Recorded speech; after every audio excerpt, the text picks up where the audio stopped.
Done. Come. Okay, come. Let us keep our spine straight. Tall feeling, chin tuck. Lengthen from the crown of your head. Keep your shoulders relaxed. A gentle smile.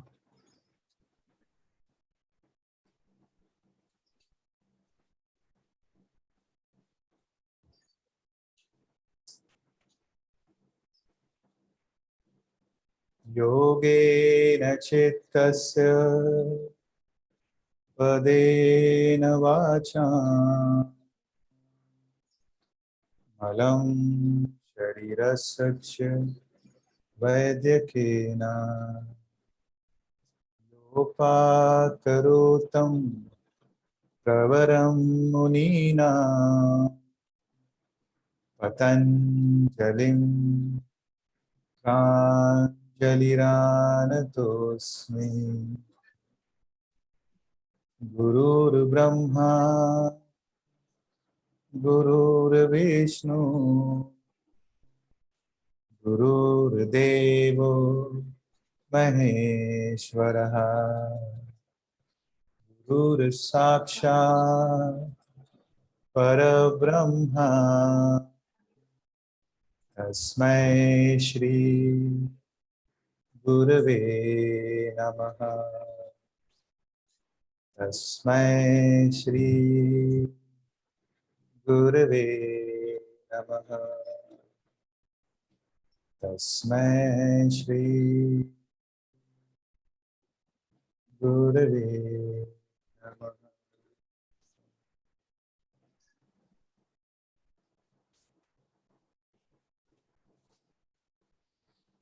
Namaste to all of you. Namaste, Julian, Parul, Kalpana, and everyone. Acha, Bhavna Desai is not there today. Okay, very good. So friends, in case you are late, even by half an hour, you can join my class. Julian, even if you are half an hour late, even if you are 45 minutes late, please don't hesitate. You are welcome. Right? We have lots of other responsibilities to be taken. So even if you have last 20 minutes also, please join in. Just say hi, hello, and join in. That's okay. You will at least get something out of it, right? So need not worry in case you are late. You are always welcome from my class. Yeah. So, okay. So coming to the point. So what we did, we were focusing on hip group of muscle, right? What we covered was hip, what was that? Hip adductors, right? Those muscles that bring my leg to the midline of the body, right? So we'll have a quick recap of hip adductor, and then we will go to hip abductors, right? So let me share my screen. Here we go. Okay, so okay, you can all see properly. There is no black patch coming, right? Perfect. That's very good. Okay, height floating, and here it is. Okay, so this is what it is. The hip adductors, that means to add to the midline of the body. Hip abductors, to abduct from the midline of the body. Hip extensors, to extend the leg back. Hip flexors, that is to flex the hip joint. And then we have hip lateral rotators, my hip going external rotation, right? So now we go through hip adductors group, right? Group. So here we go. Difficulty. We went through all these things. Then we met Van Damme, and I told you it is all, so with lots of support system that he has done, anyone can do it who has a very good flexibility. So a group of hip adductor is known as adductor brevis longus. We went through all these things. You can see that muscle. That means the muscle is pulling. So by seeing that image, you will come to know, okay, what is the origin? I think the origin is somewhere near to the pelvic, down below the pelvic, and the insertion is on the inside of the femur. That means whenever the origin pull, the leg would come in. Very simple, right? You don't have to really think a lot about it. The muscle origin insertion will give you that. So what is there? It's at the pelvis, insertion at the femur. What is the job? The primary job is adduction. Okay. Synergist is what? Flexion. So it is slightly flexed, flexing as well as extending. So slight flexion, slight extension. Okay. What it is doing? It is stabilizing the pelvic. That means if this muscle, if tight or weak, can destabilize your pelvic, right? That's the reason it is very important to know that. Okay, we talked about tight and weak, so it can be tight and weak, it can be tight and strong, both is possible. Okay, overpronation of the foot, if my feet is going in, it can also affect my knee, knock knee, and due to the knock knee, my muscles, the adductor muscles will get shortened, right? Because I told you about the practice that we sit a non-contact ACL tear, anterior cruciate ligament tear, that is this, right? This is what image that I want you to keep it in mind. Anterior cruciate ligament and posterior cruciate ligament, they cross in your knee, right? Cross. And on the side we have that is medial collateral ligament. Okay, and we have, so if you see on the inner side, we have medial collateral ligament, and the outer side we have lateral collateral ligament. That we will talk about when I get into the knee joint. Right now, the only thing I want you to know is the ligament that is in the center of the knee is known as anterior, that is front, posterior, that is back. So we call it ACL and PCL, anterior cruciate ligament and posterior cruciate ligament. Okay, so avoid stretching but strengthening in verum, right? Okay, avoid stretching but strengthening in verum. Avoid strengthening but stretching in valgum. So the knock knee and bow legs, we went through it. Virabhadrasana, all these things, asanas, we went through that. Okay, and I told you all these muscles. So basically, how do I remember the group of muscle? Peanut butter leaves me greasy. This is what, in case to, if tomorrow you want to remember the name of, okay, I have lots of muscle, I don't want, I don't know how to remember. So peanut butter leaves me greasy, Okay, so gracialis, if you see here, the magnus gracialis is connected to the tibia. Because of this muscle connecting to the tibia, you need to strengthen this muscle, because when you start strengthening this muscle, it is supporting your knee joint, because it is bypassing your knee joint and connecting to the tibia, right? That's the reason you need to focus on.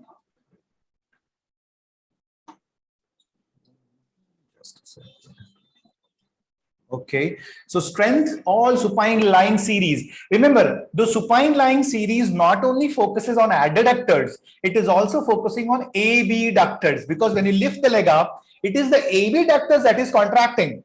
But when you take the leg down, it is the adductors that is contracting. So any workout that you're doing with the adductors, you're also working on abductors, okay? So both leg lift, we went through these Virabhadrasana, 1, 2, 3, Vrikshasana, all these isometric adductions. So basically I told you, remember to use a block in between your thighs and stuff. Try more of strengthening. We are doing a lot of stretching, okay? Balance it with strengthening. So these are some of the stretching positions. All these images I've taken from a book. And that book I will share with you, so you will get a rough idea how deeper you want to go into stretching or strengthening, right? So I'll share that book. We got about this misconception of both feet together all the time and stuff. We went through all these things. Okay, now we come with hip abductor. That means to take the leg away, right? Earlier it was take the leg in, adductors. This is abductors, right? So in adductors, the previous one, we realized that if this muscle is tight, there would be a knock knee. Okay. If it is weak, it can be bow legs. Got it? If it is tight, it can be a knock knee. If it is weak, it can be bow legs. So now it depends what is the scenario. Going a little bit more further, here is our leg hip abductors, ABD. Okay. So what we do when we step aside. So suppose, is it there? Okay. Suppose if I am doing a movement like this, right? Step aside. If I do a movement, if I move out from the car, this movement of taking the leg out is known as, most of the time when you're moving, going out of the bed, this movement that we do is also getting out, all getting off the car. All these things are basically, okay, so all these things are basically using your abductor group of muscles, okay? So now, strength, if you are having a valgum or valgus. Now what does valgum means? Both knees are coming together, right? Both knees are coming together. Whenever both knees are coming together, what does that mean? My adductors are tight, my abductors are weak, right? That means what I need to focus on, strengthening the abductors and stretching the adductors. Got it? Making sense, right? Remember, friends, valgum or varum, we are talking on a muscular point of view. But remember, that is not only the reason of people being knock knee or bow legs. There are many more conditions. It might be because of the acetabulum where the hip is going in. It might be to the femur, the way the femur is made. It can be the long neck of the femur, short neck of the femur. It can be because of the tibia and fibula. There are lots and lots of permutation and combination where a person can have a knock knee and bow legs. Remember, sometimes children have bow legs. When they are born, they do have, some children do have bow legs, but as and when they age, as and when they get better, their bow legs improves automatically. It is there. It's quite common for children to have bow leg, but as when they age, it comes back to normal. So do not worry about that. Okay. Now, what is the cause? Why it is mostly weak? And if you remember, when we were doing the lateral side of the stretch, these muscles were paining a lot. Why? Because this muscle is never used, right? And this muscle is also very important. So sitting, so basically people who sit in a desktop position for a very long time of, this is what it is, you know. What is happening is either, as I told you, when they sit in a cross-leg position, the outer muscles are continuously stretching. Now, if I make a habit, see, very small thing, but it makes a huge difference. Imagine, okay, I'm in this position.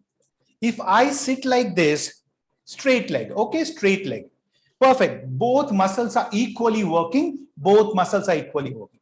Now, imagine if I have a habit of sitting like this, or if I have a habit of sitting like this, this will affect how my muscles are stretching and contracting, or this will affect how my hip muscles are stretching and contracting. Remember, even if you're sleeping on the sides, and if your one leg is on the bed like this, right? So if you're sleeping like this, okay, and if you're sleeping like this, where one leg, right, is like this, even this will affect your gluteus group of muscle, right? Your gluteus maximus, medius, minimus, your abductor, all these muscles throughout the whole night that you slept like this, overstretches it. This contracts. So all these things, the way you sleep, okay, the way you sleep, all these things makes a huge difference. Okay, so that's the reason. Small things you need to be. So avoid prolonged stretching, standing on one hip, okay, cross leg position, one side sleeping with top knee flex and touching, all these things, okay. Now, if you want to keep your knee healthy and want to maintain a stability, this muscles also should be worked. Why? If any of these muscles, apart from the hip joint, if it is crossing the knee joint and connecting either to the tibia or fibula, that means we need to work that muscle. Remember, any muscle that crosses to the hip joint or crosses to the knee joint and get disconnecting to your tibia, it means you need to work on that muscles. Now let us see which muscles are connecting to the tibia and what we need to do. Okay, so knee healthy and health and stability is depending upon this muscle. Weak, whenever it is weak, what is happening? The knee caves in. So what will happen is, as I told you earlier also, that if I am standing like this, if my knee is caving in, right, definitely my adductors were contracting, but now my foundation of my foot is going in. That means now two reasons. It can be because of my flat foot that my knee came in, or because of my knee coming in, I got a flat foot. We don't know. We don't know where the problem would come. But remember, whenever it is coming, might be because of your sitting pattern throughout your life. You were always sitting like this. Because of that, these muscles got tight. The knee caved in. Because of the knee caving in, you started getting a flat foot or ankle pain or a knee pain or a hip pain. You never know. But by correcting this, things would be fine, right? So this means these muscles are getting overstretched. That's not a good idea. The toning, the strength and flexibility, both is required.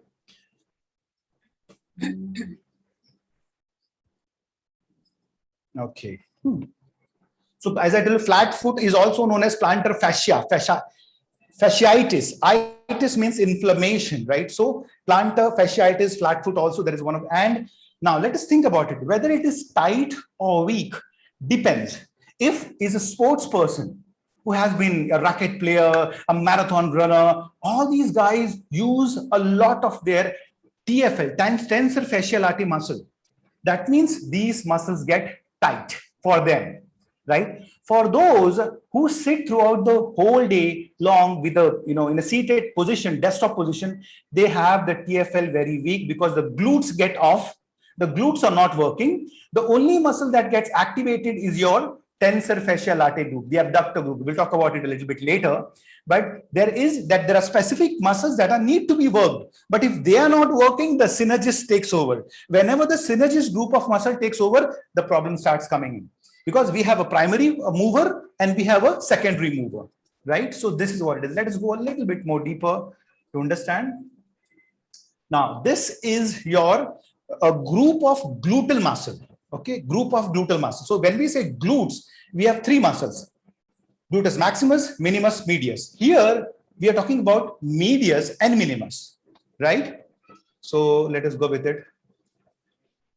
So now if you see in both, whether one muscle is the medius, okay, and the other is the minimus. Okay, if you see these two group of muscles, okay, the medius and the minimus.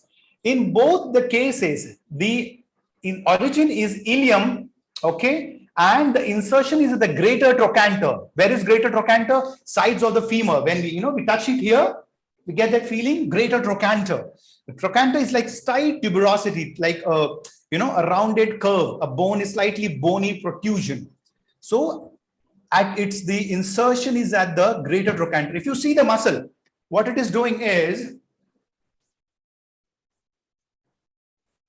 okay, what I am doing is I'm standing here, I can feel, okay, these are my muscles. That means these muscles are connected here. Anything that I do this, these muscles are working, right? What is happening when I'm doing these muscles are contracting. The prime mover, antagonist, agonist. So this movement, normally if this is weak, as I told you earlier also, what people do? Because there is no stability, they are using a momentum to do this. If you can engage the core, everything is straight, and then you do this,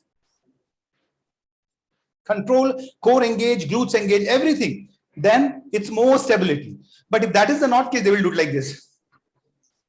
This is what normally happens when people do it. And that is the reason. And that is the reason this group of muscle needs to be utilized. This is rarely used. In fact, we don't actually never think about the glute group of muscle as if it's a forbidden area. No one talks about it.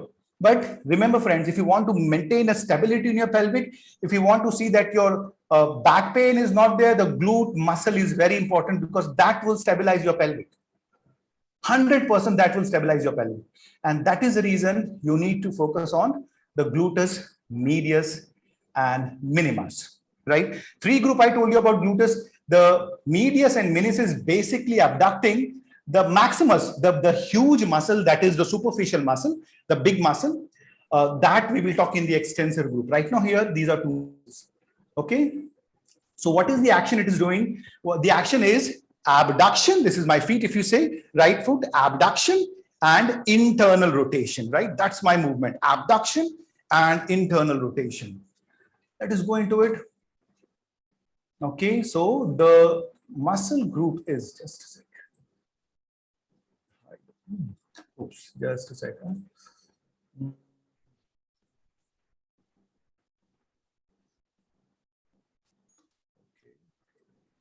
Okay, so what it is basically TFL, apart from the gluteus medius and gluteus minimus, we have the TFL, that is tensor fasciae latae and Sartorius. Okay, that's your synergist group of muscle. Let us go. Okay.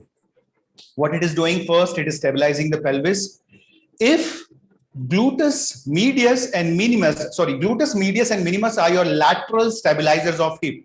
Hold the pelvic stable on one foot. So basically what it talks about, if I am doing, okay, if I am doing this position of vrikshasana, okay, a tree pose, just a sec. Okay, if I am doing a position of vrikshasana, so I'm standing tall, I'm engaging it. Now, when you start lifting the leg up and you take it here, this is the muscle. Now, what is happening?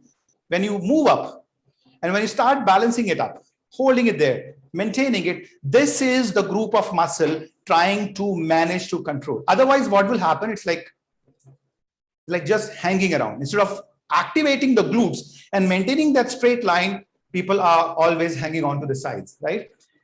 So any one leg might be a Virabhadrasana 3, or you can say your Virabhadrasana 1. All of these positions, it is helping you to stabilize it. Weak seated. What does that mean? Glutes turn off, TFL turns on. Normally, whenever you walk, the gluteus group of muscle is one that should be activated first. And then the TFL is the synergist. If you see, I've mentioned on the top, TFL is your synergist.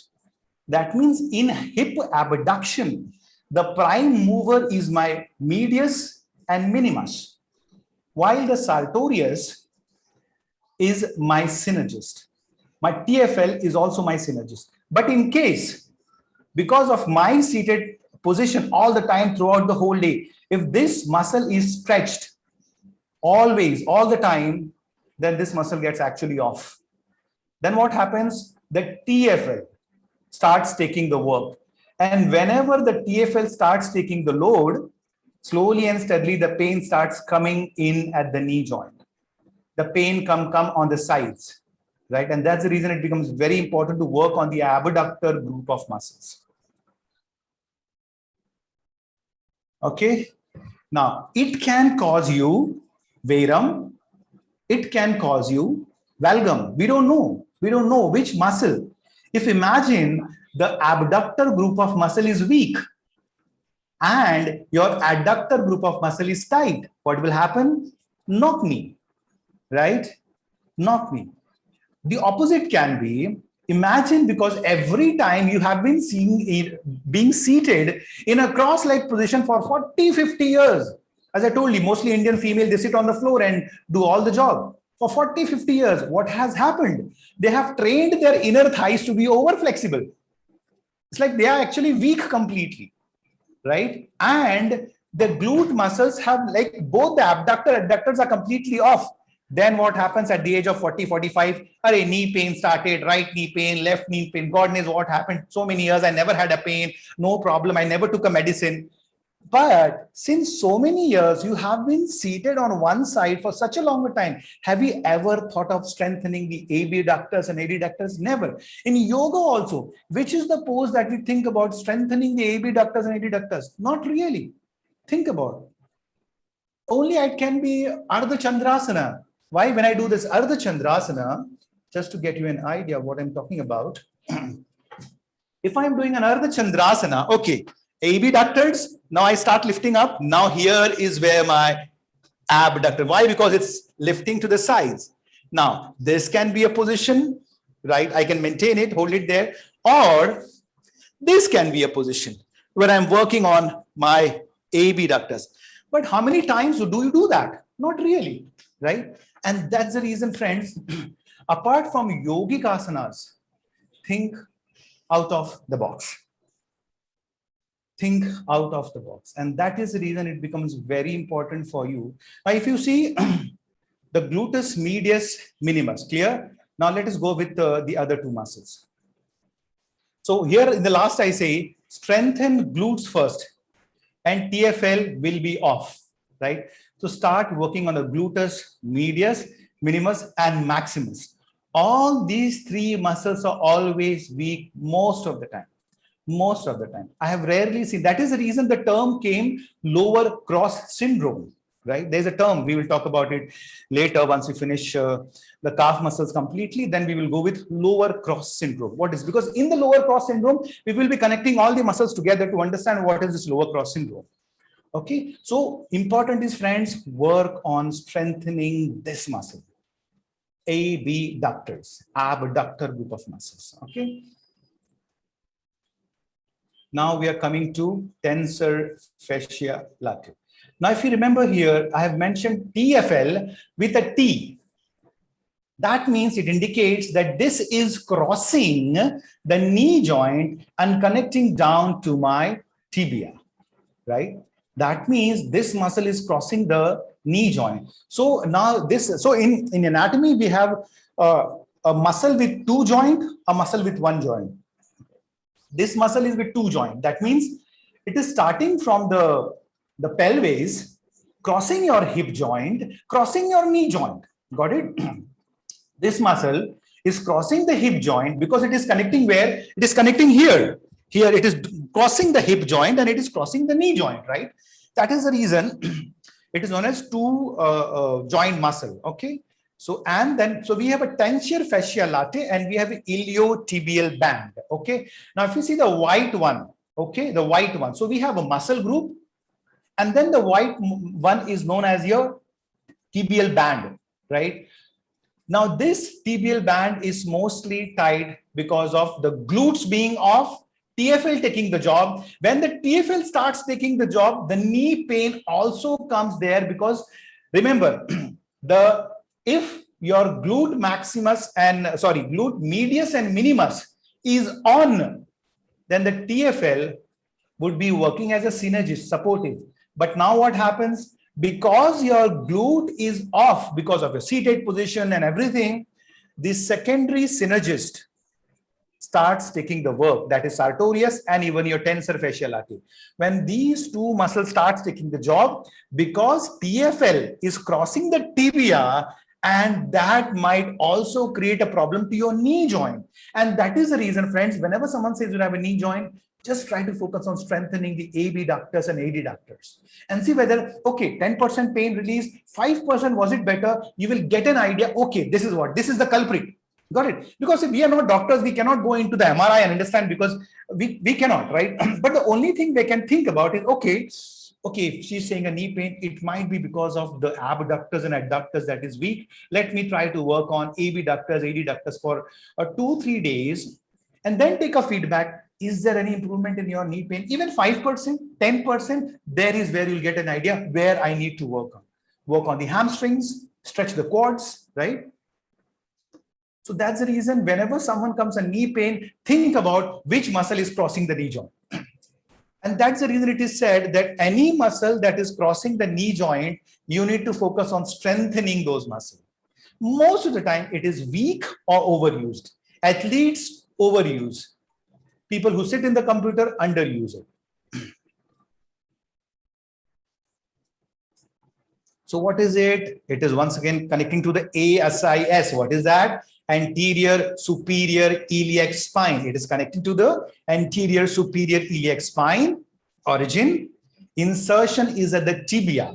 Okay, we call it the tibial tuberosity, but it's tibia. Okay. Now see this muscle. So how many movement it is doing? First, it is flexing, right? Because it is there, it is flexing. Then it is medial rotation. Then it is abducting. Okay, knee lateral rotators. What does that mean? That means what is the job it is doing? Okay, so let's understand. It is what it is doing, because it is crossing here. It is doing this movement. Okay, then it is doing medial rotation. This is lateral rotation. This is medial rotation. Lateral, medial. What else it is doing? It is abducting. So it is also working as an abductor. But remember, it is a synergist, supporting. What it is doing? When I bend my knee, and then what it doing? It is laterally rotating, lateral side. In straight, it will not work. But if I bend the knee and if I do this movement, this is lateral rotation of my knee. Okay. And the other thing it is doing, it is stabilizing my pelvic. That's the reason it is doing a lot of movement, because it is bypassing two joints.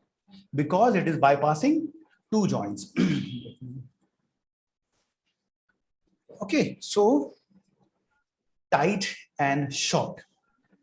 Normally it is tight and short. Depends. Pelvic lateral tilts. So normally what happens if one muscle is tight and the other is weak due to the way it is, you might have a hip hike. Okay, it can be also because of the adductors. It can be also because of the adductors. It can be also because of the abductors. If one side is tight, it's like, it's like two ropes. The muscles are like two ropes holding a pelvic on both. If at any point of time one rope is tight, automatically the pelvic will go like this, slightly, or like, and that's when the term hip hike comes in. Hip hike means one person's one muscle is tight and that's the reason it is going, and the other muscle is weak, or this. That is known as uneven hips. Okay, so we get sometimes you get these people with uneven hips also. Overuse of TFL, so shortens due to Gluteus, Medius, and Minimus. We went through it. So to avoid overuse of TFL and Sartorius, Sartorius is a tailor muscle. If these two muscles are on, just because the glutes are off, you need to work on the asanas or the movement where you need to activate your gluteus. The best is Setu Bandhasana, bridge pull, Maximus, Minimus, Medius. Very simple asanas. It's working great. Now we come to Sartorius. Sartorius is once again, as I told you, T, it is connecting to your tibia. Synergist, that means supportive, and it is also known as honeymoon muscle. So it's quite surprising. The Sartorius muscle is also known as a honeymoon muscle. Go more deeper into it, get an idea what is this. Okay.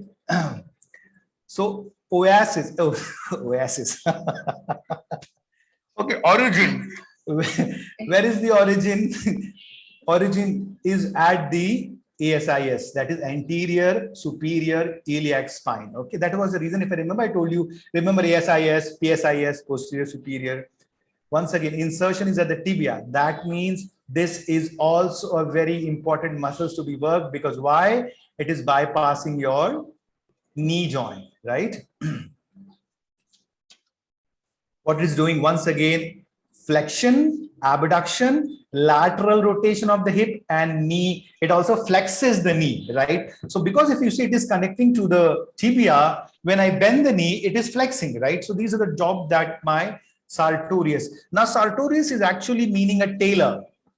Sartorius means actually, it means so basically you will try to understand why it is known as. So basically like we have Bhadrasana, right? The cobbler's pose.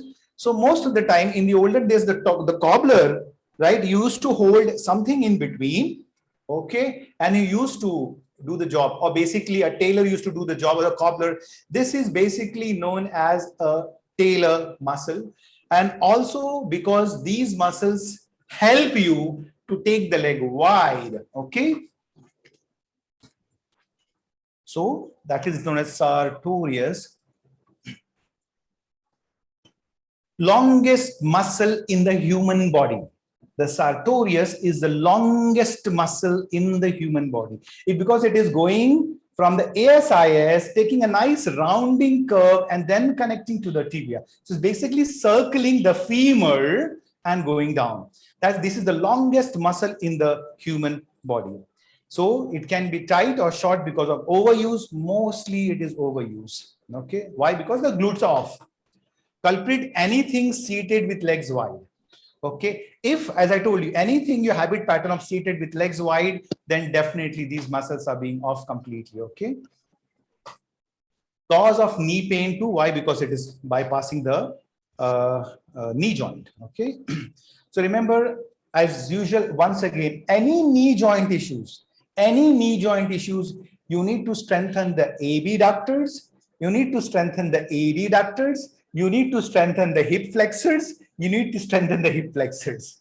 Sorry, extensors and flexors both, right? So that's the reason it is very important. Why? Because then there is nothing like knee muscle. There is nothing like knee muscle. All the thing that supports your knee is the muscle of the thighs. If your muscle of the thigh is weak, any of those muscles, we never know, weak or tight, can be overused, can be underused. Both the things would have a problem. If you are overusing a muscle, you will have a problem. If you're underusing a muscle, you will have a problem, right? And that's the reason the toning is very important, where we need to focus on not only flexibility, not only stretching, but strengthening too. Okay. So, okay, I talked about these foreigners who have a knee pain when they come for the teachers training course, you know. Ritesh, can I ask you a question? Yes, please. Let me just a second. Yes, so that, yes, please. Since you were talking about Baddha Konasana, so you're saying that basically the reason why you cannot put fully the knees to the floor is because this muscle is not strong enough. Not flexible enough. Normally, whenever, see, what happens is, you're talking about a cross-leg position, right? No, I'm talking about Baddha Konasana, the feet together. Like Achha, okay. Yeah. So the muscle is not strong enough to do that action. You know, in fact, there are many things, not only one, Michaela, there are many things. That's what I wanted to ask. So that is not strong enough, but also other muscles are not strong enough. So what are the muscles that are responsible, together with the Sartorius, preventing you to take the knee to the floor and also the head forward to the floor? Yeah. So remember, the Sartorius is one major muscle, and that why? Because the Sartorius is the same whether you do a Vrikshasana, whether you do a Bhadrasana or the butterfly pose. These Sartorius muscle, because being overused by glutes being off, then that is the reason you might not have a Bhadrasana properly. That is one reason. The other reason can be we have a pelvic, we have the acetabulum, we have the femur going in. Now it depends whether if the hollowness of the acetabulum is very deep and it is going more in. This can be also a reason where people, there are many times, if you see when the people sit in Bhadrasana, they will have a pinching sensation at the hip joint. Something keeps pinching over there. But when you keep a block below the knee, they feel, okay, that's fine, right? Might be after a few days, there would be a slight flexibility, but beyond that, if you do, it is the bone hitting the bone. It is the greater trochanter or the neck of the femur being short. The neck of the femur being short or the acetabulum going more deep, it can happen that the person cannot sit in a Bhadrasana very comfortably. His knees would be always very higher. Mostly it happens with, that I have seen is with foreigners. Because remember, India has a habitual pattern of sitting on the floor, right? Like all the Indians will have a habit pattern of sitting. Mostly they will not have a problem. But when people come here and then they start sitting, and like for everyone, the Padmasana is like, it's like, oh, I got Padmasana, I can sit in a cross-leg position, and they're so happy about sitting in a cross-leg position. But what happens when they come for the first time and they sit, because most of the time they have sat, whether it was the commode, whether it was the chair, whether it was the car, all the time the legs were in. So what was happening? Your adductor was always tight. Now you make a plan to sit in a cross-leg position. These muscles will take some time to open. And that's the reason if you see initial stage, when they come for the first week, they're always tightening. This is paining, the knee are paining. But once sitting after some time, slowly and steadily, it might get better, or it might create a knee pain or a hip pain. You never know. Yeah. So basically, are you saying for some people it's anatomically impossible? Yes, anatomically impossible. Yes. So that has to, is there a link with the pose where, that Jean-Claude Van Damme was doing, that for some people is not possible? Is it the same? Yes. It does mean that there are many people, like I'll give you my example. I have been practicing martial arts since last 12 years. I was, not now, I was. And for every martial artist, the important martial arts student, the important is a wide leg. Right? It's like everyone's dream to have that split wide like Van Damme did. I tried many times because some of my friends who were doing it like smoothly, like they stand and they're down like this. And I used to get very jealous. But how can, and I was like, 100% devoted. I was thinking, it was like, there were for 2-3 years, it was always on my head. I want to do split. I want to touch my buttocks on the floor. But whenever I did, it was like a V. It was never like a straight leg in line. And it never happened because every time when I did, I used to have a pain here. I used to always have a pain here. And I don't know why. Later on, I realized how much I do. Even I asked to ask my friends, hold my hand, split leg wide, and push me, and push all the permutations and combinations that I could try. I used to come to the dojo half an hour earlier just to stretch, and I want to get that nice look. You know, it was not like those time Instagrams were there, but you had this thing that I want my leg to be wide and it should. It never happened. And so one thing was clear: if I take my leg slightly forward, it is happening. But if I have to take that straight line, it never used to happen. So there are two things. Either my greater trochanter is big, that start hitting the pelvic. One. Second, the neck of the femur. The neck of the femur can be short. When the neck of the femur is short, it will once again hit my pelvic, right? Or the acetobulum is more deep than normal. There are some people whose acetobulum is more shallow. In that case, they can easily do it. And that is, you see females. Females can do a split wide more easily, more comfortable because of the pelvic.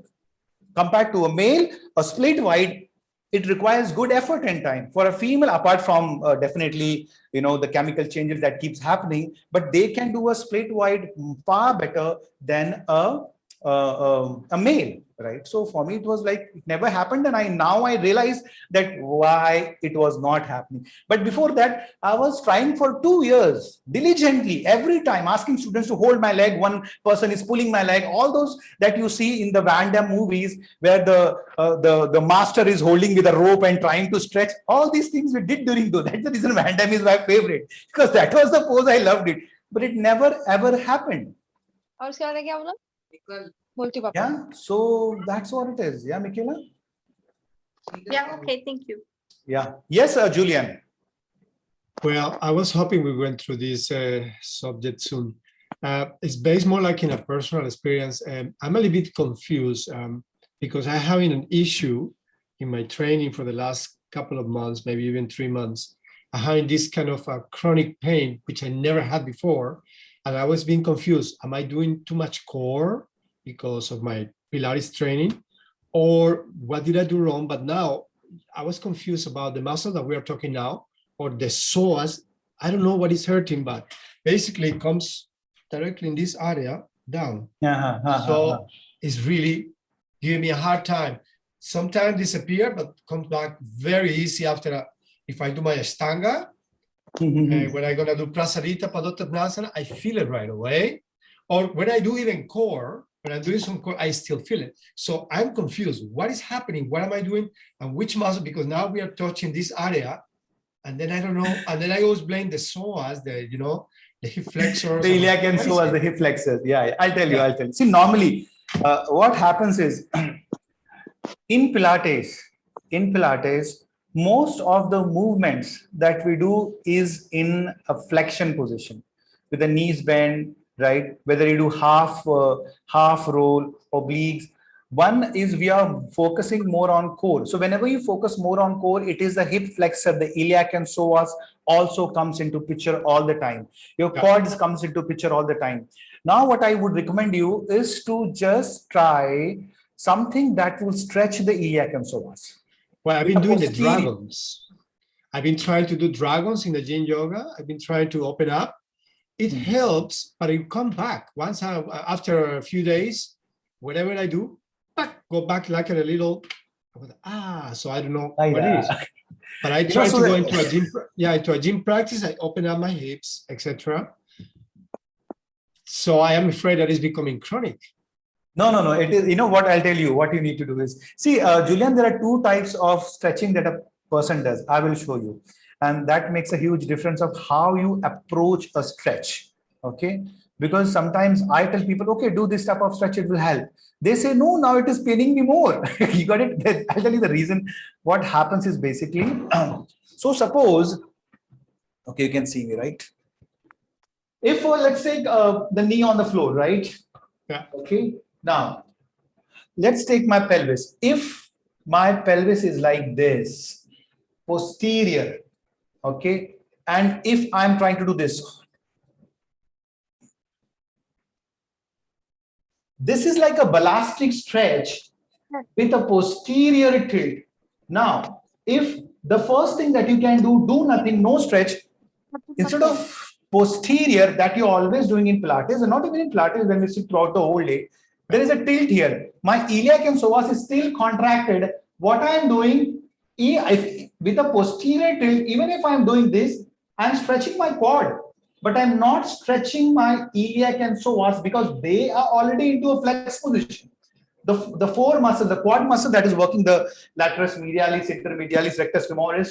So when I keep it posterior and I do this, I'm good stretching quads, but nothing is happening to my hip flexors, the iliac and psoas, right? For that, what I need to do is first, that is posterior, make this tilt, right? By doing this movement of posteriorly, okay, now anterior, check, posterior. Now anterior, see what is happening in anterior, it is getting tightened. Posterior, it is getting stretched. Got it? Remember, what is happening? Because of our habit pattern of every time doing anything, whether it is the hundreds, okay, everything that we are doing, half roll back or anything that we are doing, we are tightening the hip flexors, and that's the reason we have, anterior tilt. What you need to do a movement where you're stretching this movement. Whenever you're doing this movement, you're stretching the iliac and psoas. Secondarily, you are stretching your quad group up. Then what you need to do is, over here, what you need is tall feeling, just do 1, 2. Activate the glutes, tighten the glutes, contract it, this movement. That's it. This, not this. Okay. What do you mean? Because if I am doing this, I'm getting a nice stretch on my, but I am not focusing on my hip flexor. My hip flexors are here, right? That is what you're talking about. My quads are all here. So what I need to do is only this movement. 1, 2, 3. That's it. More slower than this. I'm showing you fast, but you have to go like tighten the glutes. Mindfully, yeah. 1. Yes, exactly. Relax yourself, because if you start doing in an aggressive way, the muscle will start getting tight. Yeah. We need to really take your time, relax yourself, focus in a mindful way as you talked about, and then slower, slower, slower, slower. Then you can actually feel here like, yeah, because this movement is important. This movement. Okay. If you don't activate this and you just do this, yeah, you'll get a nice stretch on the quad, but you're not going anything on the iliac and psoas. You're not doing anything on the QL. Even the QL is getting stretched. The quadratus lumborum is getting stretched. And that's the reason this pelvic tilts, posterior pelvic tilt. That also happens in a bridge pose. You do a Setu Bandhasan. Even in that case also, when you lift it up, we will try both and we'll understand. Whenever you're doing a bridge pose, not the Iyengar way, with the legs straight, okay, with the knees bent. I have to mention it clearly. Okay, with the knees bent when you're doing it, I want you to practice both posterior pelvic tilt, anterior pelvic tilt. And whenever you are doing a bridge pose with a posterior pelvic tilt, you will stretch more of your iliac and psoas than your quads. That when we come with the hip flexor group, iliac and psoas and the quads, we will connect that also, because right now what we're focusing on is the abductor group. Yes, but to that point of view, Julian, work on only doing this. The best other thing is on the floor, chin tuck, everything is there. Like we have the pelvic tilts. Okay, this is anterior. 1, 2, 3. Got it? This, because this is anterior, it's getting shorter. This is posterior, it is getting more longer, right? So this movement would help. So whether you do kneeling or whether you do a supine position, but the movement, yeah, making sense? I will try this week and see what happens. Perfect. Good. Thank you. Update us. Yeah. I will. Thank you. Okay, you're welcome. If I can add something. Please. I think the best pose, but it's not that it's easy to perform. It's Supta Virasana, the recline hero pose, but that's the best way to stretch like that spot area, but it's not easy without support. And also you have to know how to place the support. And you know what I'm talking about. That's the best to stretch that specific area. Yes, but you know what happens in that case? Let me show you. Okay. Okay, wait. I will show the Supta Virasana also. In that case, normally what happens? In that case, that's a wonderful stretch to the quads. But you have to over there purposely do a posterior pelvic tilt there. Then only you will stretch your iliac and psoas. Otherwise, what will happen is in that case, an intense back pain in that region. I'll show you why. I know. This is why I said it's not. It's difficult, but that's So right. It's the best to stretch. First of all, many people cannot put the. So basically, I prefer to sit on my ischial tuberosity on the heel calcaneus.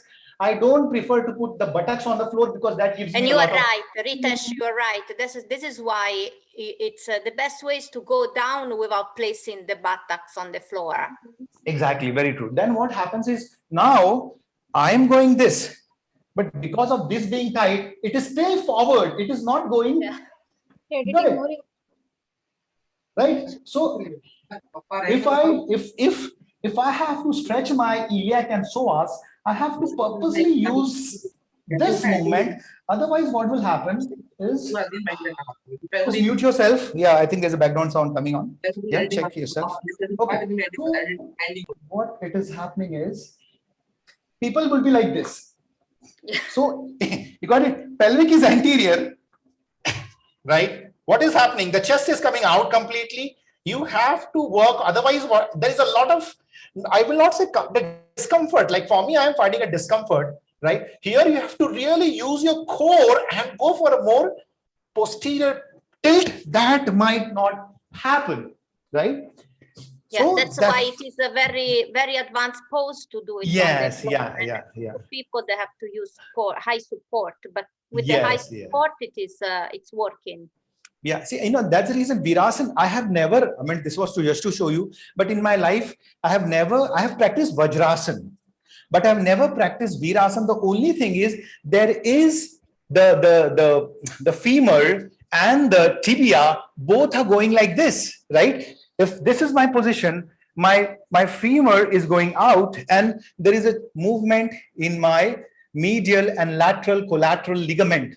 And when you sit, for some people, it is no problem because of their way of either the knee joint or either the hip joint, But for some people, when they sit in Virasana, they have an intense pain on the knee joint because the knee joint is moving either what is happening, my leg, and I'm taking it in, right? This is my femur. I'm going on the floor. When I'm going on the floor, there is a distortion happening in my lateral collateral ligament and medial collateral ligament. That we will talk about when I get into the knee part specifically. That's the reason for so many years. The only thing, there are many students who can do it easily, no problem. But I say, check yourself. If it is paining, please don't do it. And I never teach only, means I've forgotten the word Virasana itself. Because some things in yoga asana, if it gives you a pain, and I know in general, for only, like, if 30% of the student can do Virasana and 60 to 70% of the people cannot, I just generalize it. Okay, let's do Vajrasana instead of doing Virasana. But those who have been yoga practitioners and those who have been practicing Virasana, they don't have any problem, then please go ahead. But remember, if there is any discomfort at the knee joint, please take care, right? Otherwise, so how would you do the pose as an alternative? What do you mean for Vajrasana? Still lying down? Vajrasana, no, Vajrasana is basically the heel on the buttocks. Okay, but you don't, without lying down at all. So there is not Supta Virasana. Avoid it. No, so what I do. I understand. Makes sense. It makes sense. This is The only why thing I will, Mr. Iyengar created a props just to do yes. that. And that props has a specific name, is a piece of wood higher up with the bench where you're lying down. This is why, because this reason. Yeah, exactly. So friends, I will say, okay, you can take the elbows if you want to really have a more better stretch on the quads. I will say put your elbows behind, but check your back. Check, are you engaging the core? Are you zipping the abdomen? Otherwise, what will happen? If you don't engage your rectus abdominis, you don't engage your TVA, what will happen? If they get off, everything comes on the back.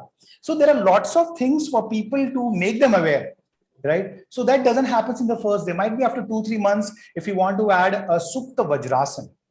Then, okay, hands behind, get a nice stretch, depending upon if, but there is a back pain, I say, don't do it, no need to. You can, there are many asana friends. That goes back with what you were explaining about quadratus lumborum, you know.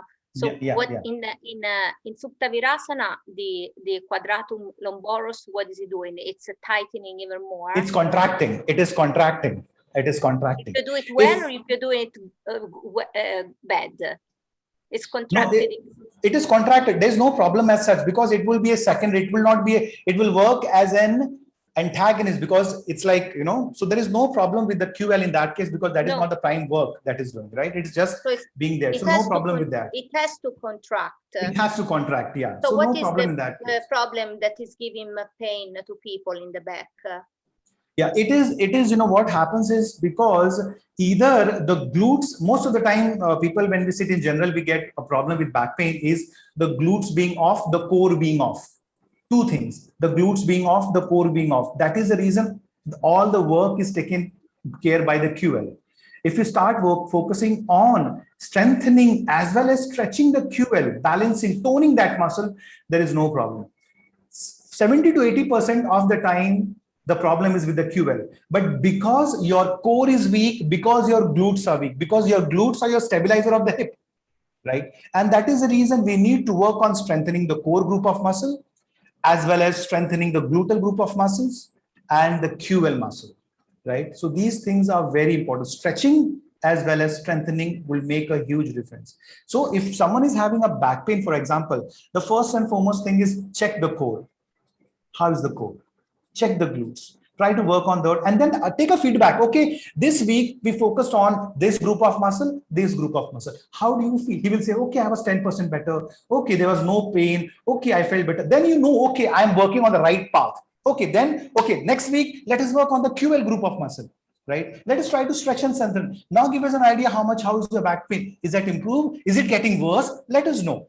Right? This will give you an idea. So that's the reason a feedback is very important once you work on a particular group of muscle, whether it is a abductors, adductors, take a feedback after 2-3 weeks. Okay, how do you feel? Not 2-3, after 2-3 days if you're doing it. Okay, is it a pain there? Has it reduced? Then it will give you an idea, am I working on the right path or not? Because all the problem is near to the pelvic. It can be to the core, it can be the lumbar, it can be to your, you know, hip group of muscle, anything, because of the hip flexors being tight. And because of the hip flexor being tight, you're always into an anterior tilt all the time. Because of being anterior tilt, your core is weak, your glutes are weak. We talk about the cross syndrome and we go in an anterior pelvic tilt, right? So that's the reason we never know. But in general, strengthen the glutes, strengthen the core, deep. So I don't want all these core workout here. You're doing a flexions. Try to hold more statics. Try to mold isotonics. What are those plank positions, right? Something that will, instead of doing crunches and all stuff, light posterior pelvic tilt, neutral, posterior, all these things will work wonders. Yeah, it makes sense? Yes, Bhavna ji. Yes, sir. Sorry, both you have to wait for a long time. No, yeah, actually I have to rethink like what was my question. Okay, no worry. Whenever you, okay. No, Tell me if my you question is the people already having knee pain, those who are unable to sit on the ground, how should they work on abductor and adductor to strengthen? Those who cannot sit on the ground. Yes. Okay, so the first thing is basically, if you're talking about Indian people or talking about foreigners? Of course, Indian. Achha, okay. So whenever you are sitting, see, first of all, as very standard, the Iyengar style, use bolsters, use blocks, so that the muscles that are too much tight and holding it, they would be in a relaxed position stretch. Most of the time, when you don't give a support in any cross-leg position, the people legs are up like this, there is always a fight happening in the muscles internal. But if you try to add a bolster or a block, what will happen? These muscles get slightly relaxed. And then the stretch will happen very progressively, very slowly. But if you don't give any support, then these muscles will actually get more tighter than getting stretched, because they are like hanging on those Sartorius group of muscle, right? For that reason, adding a block, adding a bolster is a nice way to progressively, gradually. So remember, when you stretched on the first day, give a gap of 1-2 days. Then try the second day or the third day. That means I will not recommend you to do the same muscle stretch all the time, right? Sir, my question is, like those who are unable to sit, like those who are not able to sit on the ground at all, those who are continuously sitting on the, because whichever flexible movements also, they have to do it on the chair only because of their knee pain. Maybe the knee replacement or closer to the knee replacement. I mean severe pain in the knee. They sit on the chair only. How should they work on such muscle? Okay. In that case, if they cannot sit on the floor, for example, they can lie down, right? They can lie down on the sides. Let's say remove all the cross-leg position workout for them, they are out completely, because they themselves, they are seated in a 90 degree angle. That means the hip is at 90 and the knee is at 90. That means any position that I have to do is work on 90 degree angle. So the best thing is either lying down, work on the abductor adductor, or kneeling position, work on the abductor adductors. In this both way, there is no problem, because this position, when they sleep, they are still using the lying down positions. When they're sitting on the chair, the same thing, you can ask them to do a tabletop. And in tabletop also, you can do work on the hip abductors, adductors, flexors, extensors that are more safer. For example, if I have to show you,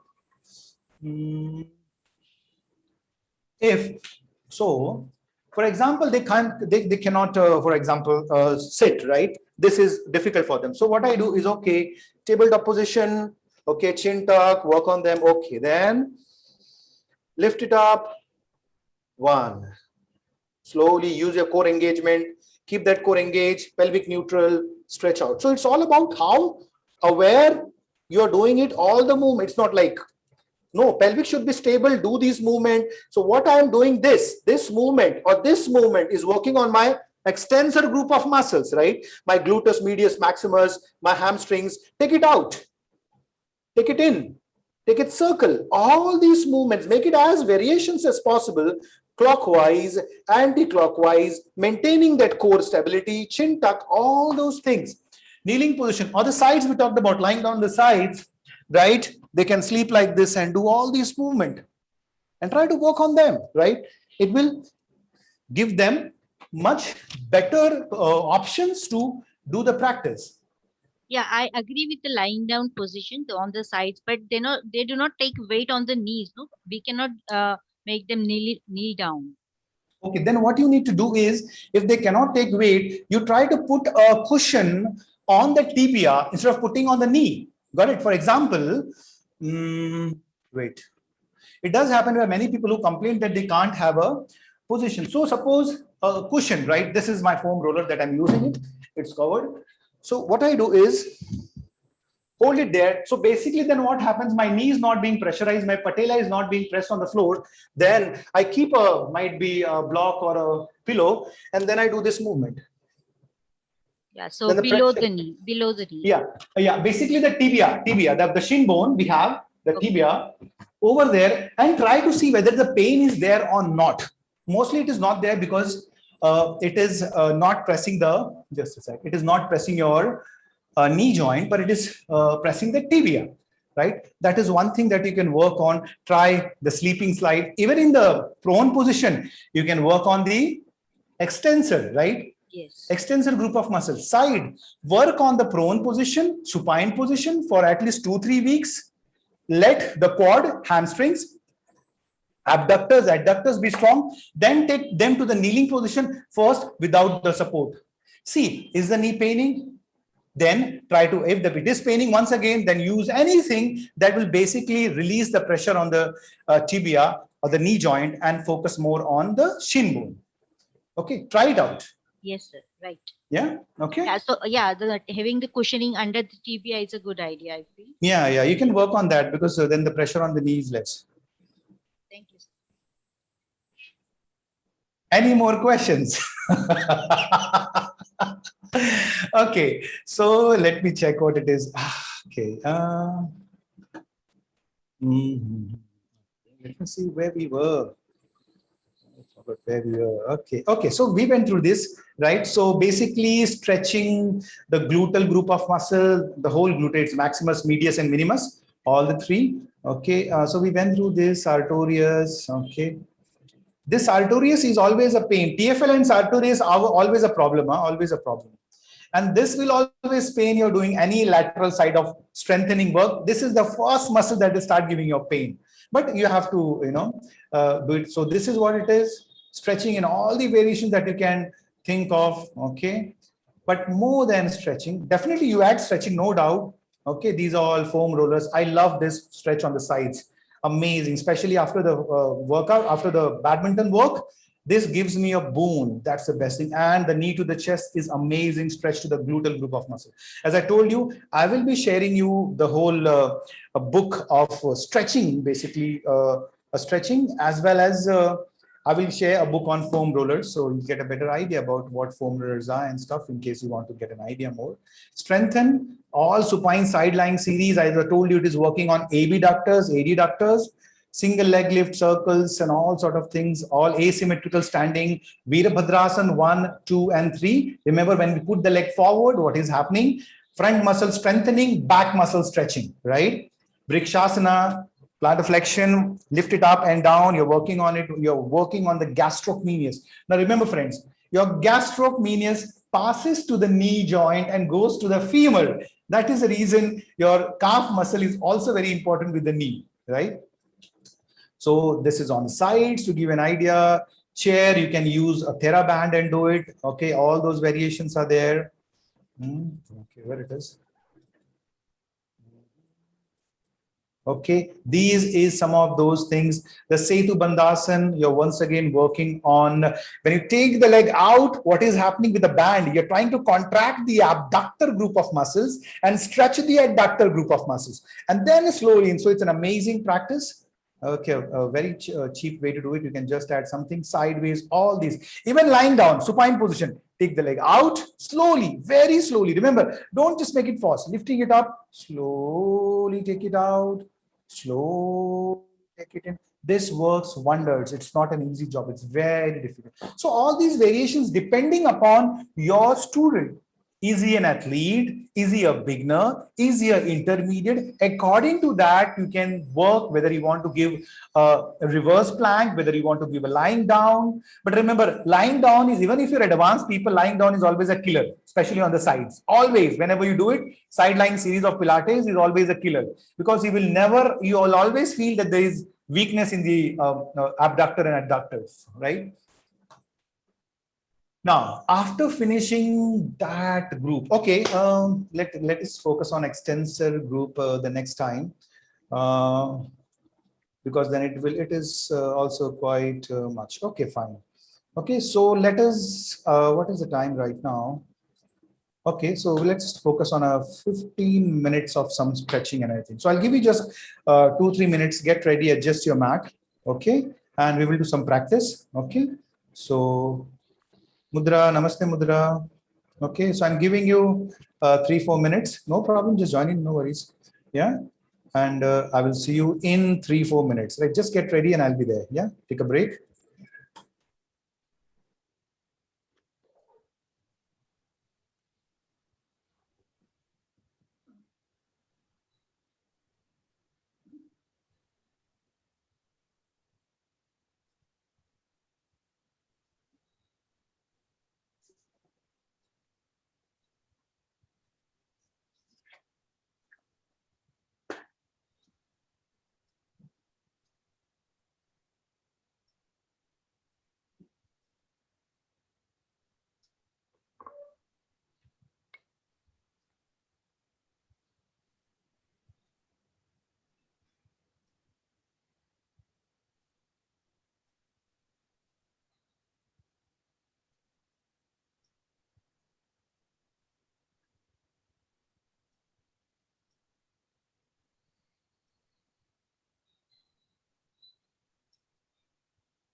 Okay, so is everyone there? Okay, so I'll show you first. Let us work on the core, the deep core muscles. Okay, the deep core muscles. Now, whenever we work on the deep core muscles, the movement is very subtle. It is not a huge movement. Sometimes it is not seen also. So the first, what I'm showing you is known as a pelvic tilt practice. So basically what is pelvic tilt? From a neutral pelvic, you go slightly posterior, engaging the core, engaging the deep muscles, and once again coming back to neutral. So I'll just show you that. Okay, so I'm in a semi-supine position. I'll just tuck my t-shirt in so that you know what is happening, because it's so subtle that you will not realize. Okay, so once again, I stretch, chin tuck. If my head was like that, I will have added a cushion or something so that my head goes like this. Right now I'm okay. So chin tuck, rib cage touching the floor. It is not popping out like this. Okay, the knees are bent. If you see, there is slight, as if when I keep my leg straight, there is a gap in my lumbar spine. But when I do a semi-supine position or Tadagi Mudra, then the gap is less, right? Core engaged, pelvic neutral, everything is perfect. Arms to the sides, or arms can be behind. Anything. You can keep your hands like this also. I always prefer like this, because what happens when I do this movement, I also stretch my pec major and minor, and I contract my traps and my rhomboids. That's the reason it's more better correction when I hold it like this than keeping the arms like this, right? Because there is nothing happening in my pec major minor. But when I take it like this, then both one side of the muscles is stretching, that is always tight. So that's the reason this is a very wonderful option, right? Now what I do is core engage, inhale, exhale.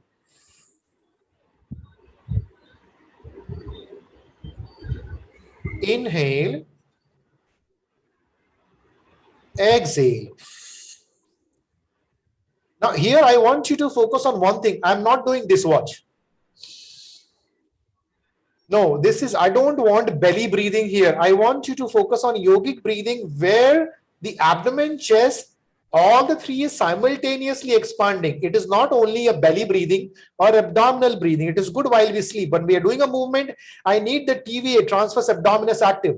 When I do this, it is not active, it is loose. That's the reason I want you to focus more on the TVA, transverse abdominis group. And what is rectus abdominis does? Rectus abdominis flex. When I do this movement, this is where, apart from the TVA that is stabilizing my pelvic and my trunk, my rectus abdominis helps to flex. Okay, so what I do is, okay, yeah, perfect. What I do is inhale.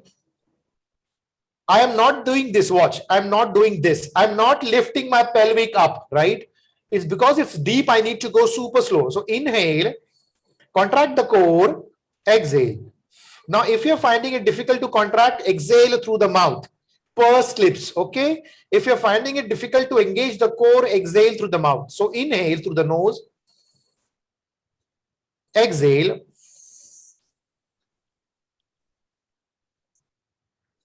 Keep that core contraction.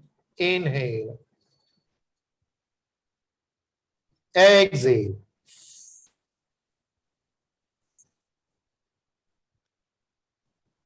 Don't tighten the neck and shoulders. Okay, don't tighten the neck and shoulders. Inhale, exhale. If you see, there is a movement, just to make you see what is happening. There is a movement happening, but the movement is very slow. Inhale, exhale. What I'm trying to do is I'm trying to work on the deep core muscles. Inhale. I am stretching my QL also. When I'm doing this, I'm stretching my QL. I'm trying to engage my TVA, transverse abdominis. Very slight movement. Inhaling, exhaling. This movement is known as pelvic tilts, but just observe that the upper part of the body is not getting tight. Inhale, exhale. Keep that core contraction, lower back slightly touching the floor. Keep that contraction. Inhale, exhale.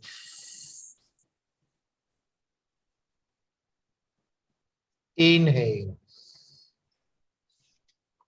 That means if you see my abdomen, even if I'm exhaling, it is contracting.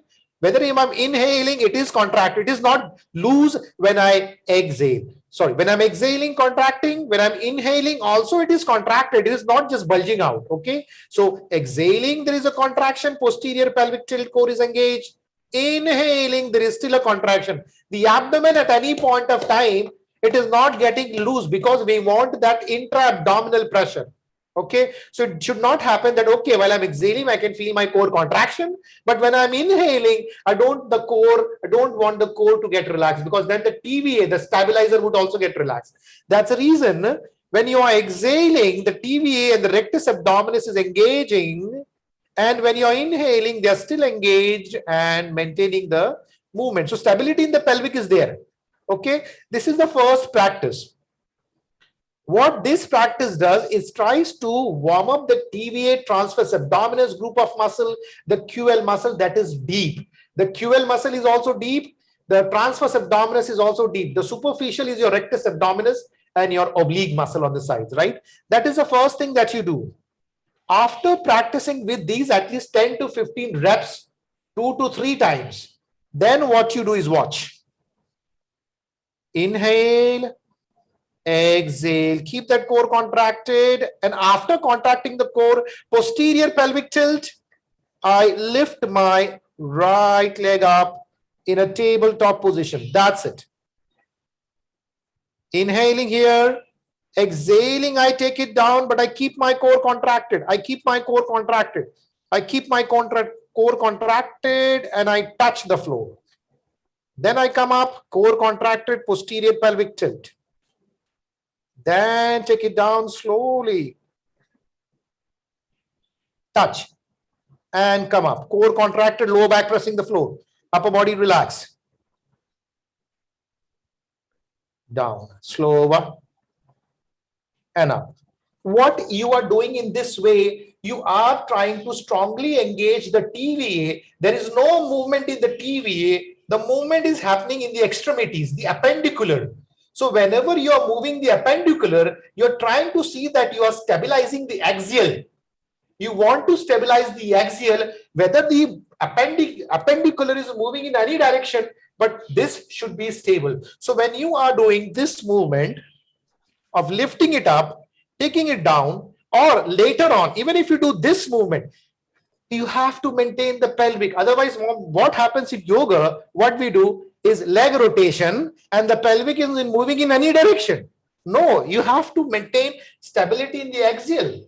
It's only when you can maintain the stability in the axial, the appendicular movement is no problem. That's the reason the first technique is TVA, activate the TVA, work on the transverse abdominis, that is pelvic tilts. Then after this, the second is toe taps, where I go for a posterior pelvic tilt, lift my leg up. This is known as hip flexion.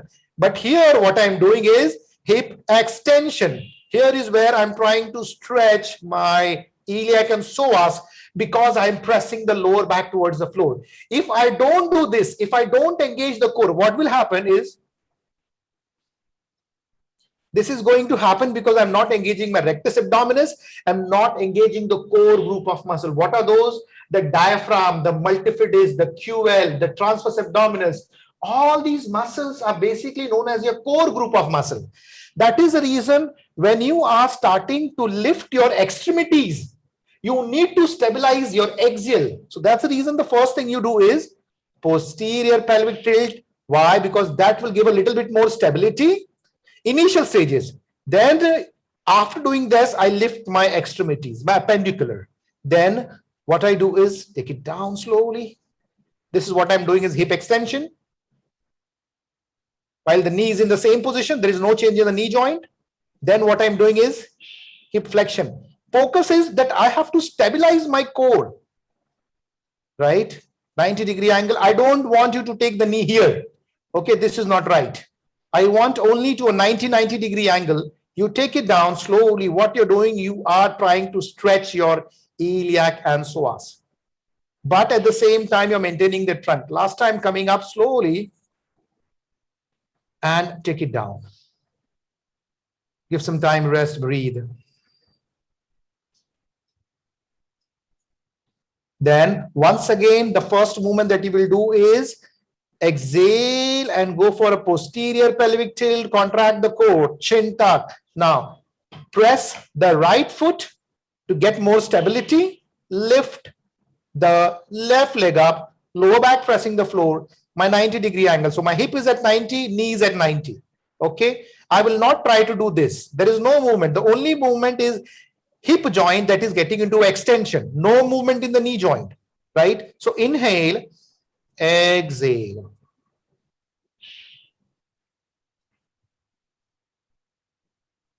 Going movement very slowly. Keep that core contracted. Keep that core contracted. The pelvic should not go anterior. When you take the legs down, there is a possibility if the core is weak, the pelvic can go anterior. But I want you to see that the core is engaged, zipping up of the abdomen, and you are maintaining that movement. Important is, friends, super slow. Super slow. Super slow. And see how challenging it is if you're taking it slowly. But I want your pelvic to be square on the floor. Super slow movement. Hip extension. Stabilizing the pelvic, stabilizing the trunk. Keep pressing the right foot so you get more stability in case you find it difficult. Upper body completely relaxed. Don't tighten the upper part of the body. Whether you inhale, whether you exhale, I want a core connectivity. It should not happen that in one type of breathing, you are exhaling and you're relaxing the core. Both the time, the core should be active.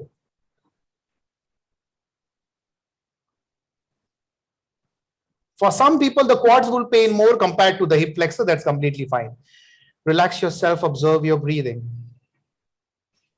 Inhale and exhale. Now, this was an easier version with one foot on the floor. Okay, with one foot on the floor, it was this and it was this. Okay, now let us go for the next one, a little bit more challenging. So remember, if you have a back pain, you will avoid this position. Okay, little bit more challenging is what I do is first, I go for a posterior pelvic tilt, contract the core. Then I take my right leg in a tabletop position and a left leg in tabletop position. I just hold it there first. Keep that posterior pelvic tilt. Now, what I do is exhale,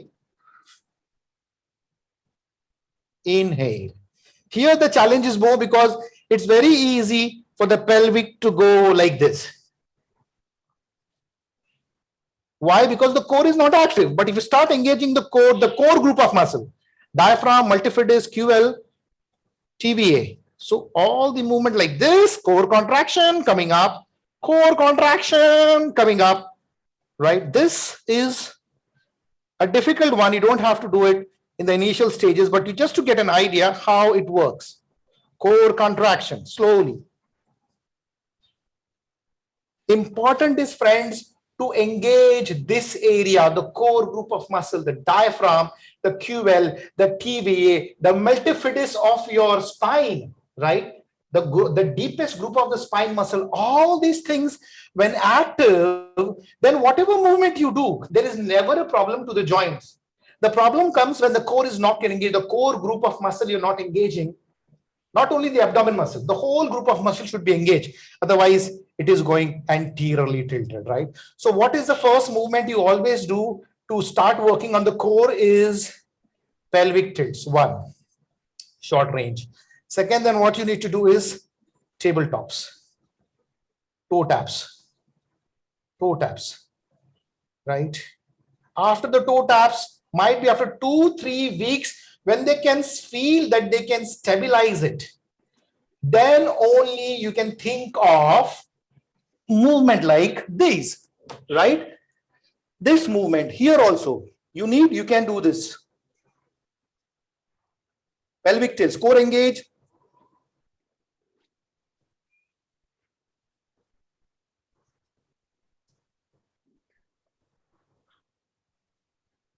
More slow than this.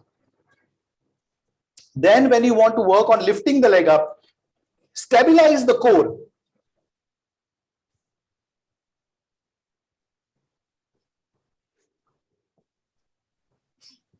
stabilize the core. Whatever movement you're doing, you need to stabilize. Otherwise, what will happen? The pelvic will not be stable. That's the reason this movement, work on this movement of posterior, neutral, posterior, neutral, keeping that core engaged all the time, whether I'm doing this, whether I'm doing this, all the time the core it should not be like, this is loose, this is contracted, this is loose, this is contracted. So don't keep it loose and then you lift the leg up. You are actually creating more back compression, lower back compression, L4, and that's one. Got it?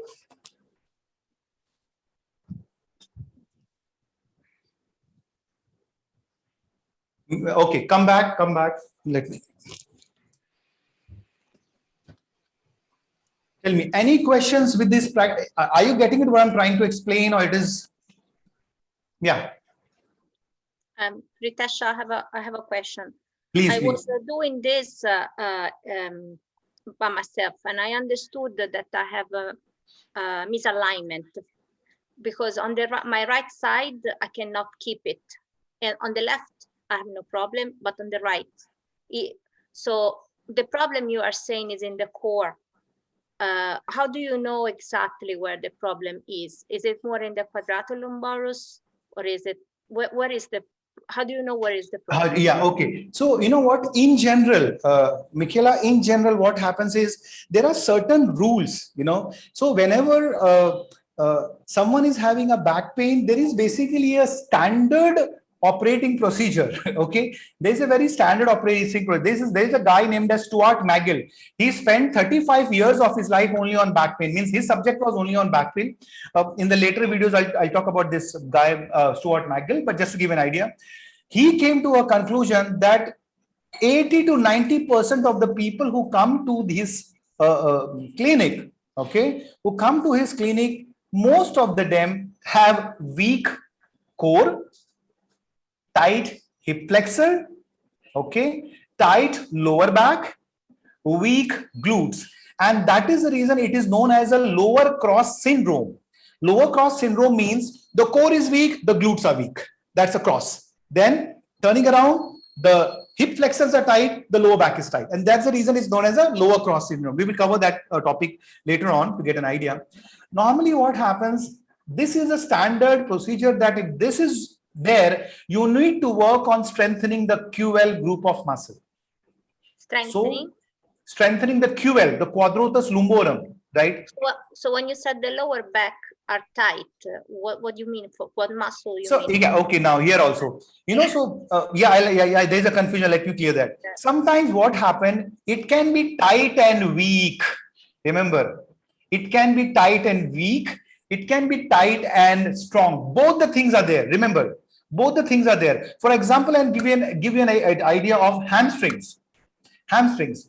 Now, if you see the hamstring group of muscle in a lower cross syndrome, because the glutes and the hamstrings come together, they are always weak. But what we do most of the time, we try to stretch it. Although it feels good, but stretching the hamstrings sometimes give a back pain to people also, because that is helping you in more anteriorly tilting. You got it? For example, if I have to show you, if I am standing like this, okay, this is my position, I'm standing, okay, anterior pelvic tilt, what is happening to my ischial tuberosity? This is, if I'm doing this, it's contracting. This, my ischial tuberosity is lengthening. Whenever I'm doing this, what is happening to my back muscles? Check. What is happening to my back muscles? Contracting, right? Contracting, weak.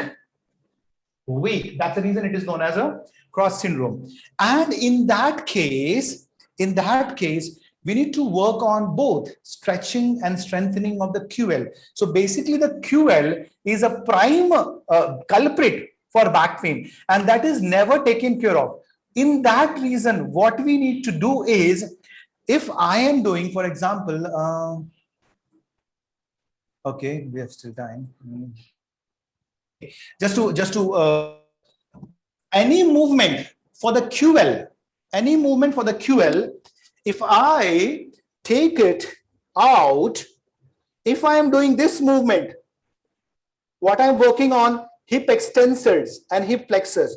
But here, if you take the leg out and back in, out and back in, this is where you are working on the QL group of muscle. If you remember, the QL is here. Okay, so all these outside movements coming in, holding it, going out and in, this is strengthening your QL group of muscle, and that will help you, just a second, that will help you to work on the QL, the core. So you have to engage the core and do that movement. So two things you're working on. You're trying to stabilize the pelvic by engaging the core, and then you're taking the leg in and out. In these two movements, you are strengthening the QL group of muscles. And that's the reason. Whereas if you just lift, extend and flex, you just use it as a stabilizer. You not really, yes. You don't contract or extend. You just nothing. Stabilize. Yeah, it's just stabilizing, because see, what is the pelvic? You're just extending and flexing. The only thing, if you think about the muscle, this is, so basically when you do this movement, lateral stretch, but the kneeling position, legs going out, and it is much better and safe position. There is where, because it is acting against the gravity. It's acting against the gravity. That means the weight of your legs is helping you to strengthen the QL. And this is what I've personally seen for people with back pain. When they start working on the QL separately for at least a week, at 20 to 30% of the pain is lost. Then after some time, okay, I worked on the QL, let us work on the core group of muscle. So at the same time, when I'm working on the QL, I'm also working on the core group of muscle, pelvic tilts, toe taps, everything. No huge asanas, no big asanas, simple asanas. There is where they feel like, I feel better. 20% is feeling good in 1 week. I said, okay, the positive part is 20%. Okay, then it's like, okay, let me work on this group. Let me stretch the QL. Sorry, not the stretch the QL. Let me stretch the hip flexor, the iliac and psoas muscle. There is where posterior pelvic tilt, because posterior pelvic tilt will always stretch your hip flexors, the iliac and psoas. Make sense, Michaela? Yes, it makes sense. It's just that is confusing when it comes to back bending and forward bending. What the quadratus lumborum is doing is still very confusing. Not many people they have it clear. I'll tell you here.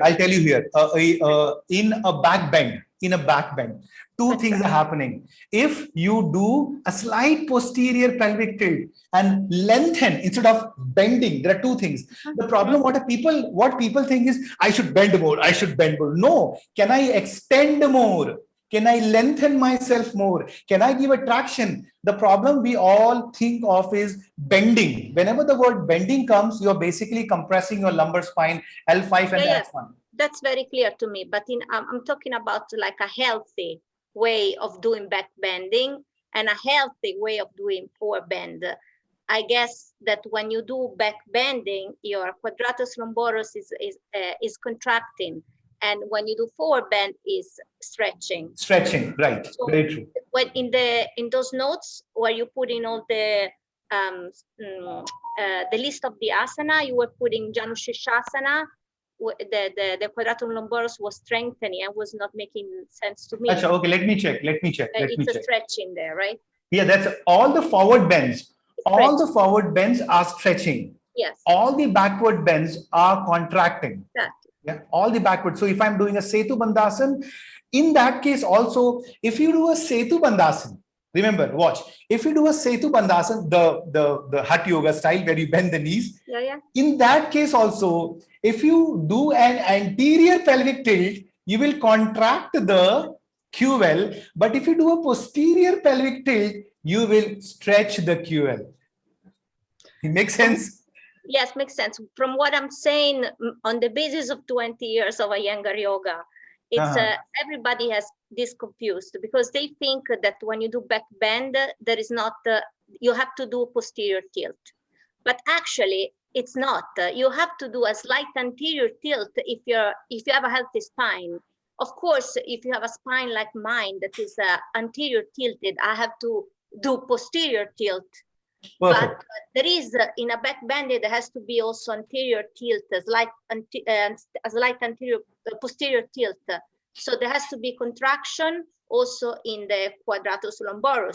What is making it difficult to understand is that you think an extensor, but in reality it's a part of the core, and the core is doing flexion. So that's why it's confusing. It's a muscle that belongs to the core muscle, core but group. it acts as the extensor of the back. So that's why it's very confusing. Okay. So I'll need to check whether have I added the Janu Shirshasana forward bends in the strengthening or stretching. Let me check my slide one more, and if that is there, I'll correct it. Yeah, makes sense. Okay. It's what? It's sorry okay. if I was confused. No, not at all, Michaela. Not at all. Okay. So let me check my slide and let us wind up here because it's already time. Okay. So someone or the other has to go for a job or anything. Okay. Let's come sit in a spine straight position, tall yourself, chin tucked, eyes closed.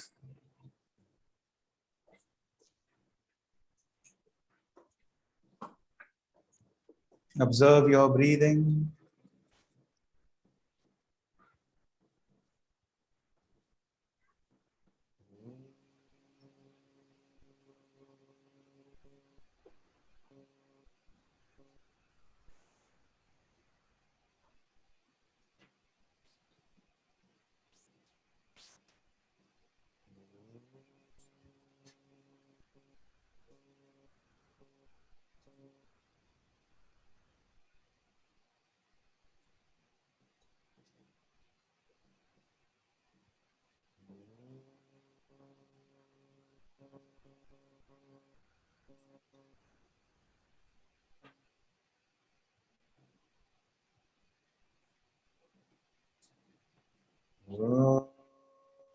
Shanti, Shanti, Shanti.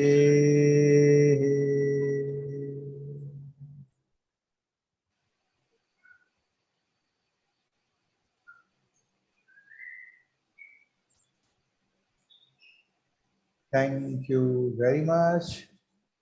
Thank you, Bhavna Gupta, Bhavna Desai. Thank you, Julian. Thank you, Mudraji. Thank you, Kalpana. Thank you, Michaela, for sharing everything, your experience. Thank you, Lakshmi, Gayatri, Erita, Parul. Thank you all, and I'll see you tomorrow. Take care. Keep smiling. Namaste. Thank you. Welcome. Bye.